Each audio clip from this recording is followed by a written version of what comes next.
আমাদের অনেক সময় ভাত রান্না করতে গেলে তলাটা হঠাৎ করে লেগে যায়।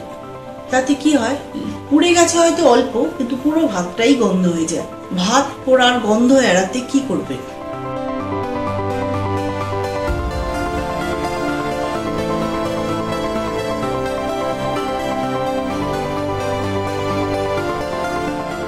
প্রতি সপ্তাহে আমি এমনই আকর্ষণীয় ঘরোয়া রকমারি রেসিপি নিয়ে আসব, তাই নিচের লাল বাটনটি টিপে সাবস্ক্রাইব করুন।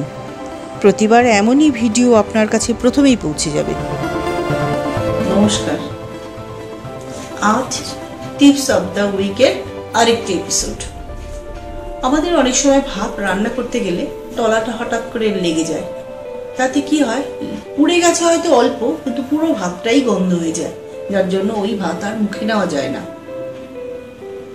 তাই জন্য ভাত পোড়ার গন্ধ এড়াতে কি করবে?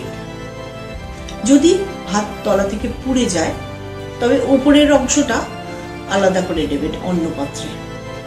একটা পাতলা কাগজ দিয়ে সেই ভাতটা সম্পূর্ণ ঢাকা দিয়ে রাখতে হবে কিছুক্ষণ।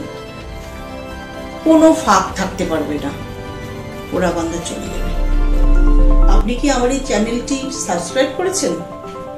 যদি না করে থাকেন তবে এখনই করুন। প্রতি সপ্তাহে এমনই রান্নাঘরের টিপস অ্যান্ড ট্রিক্স সবার আগে আপনার কাছে পৌঁছে যাবে। টিপসটি যদি ভালো লেগে থাকে তবে লাইক ও শেয়ার করুন। কেমন লাগলো সেটা জানাতে নিচে কমেন্ট করুন।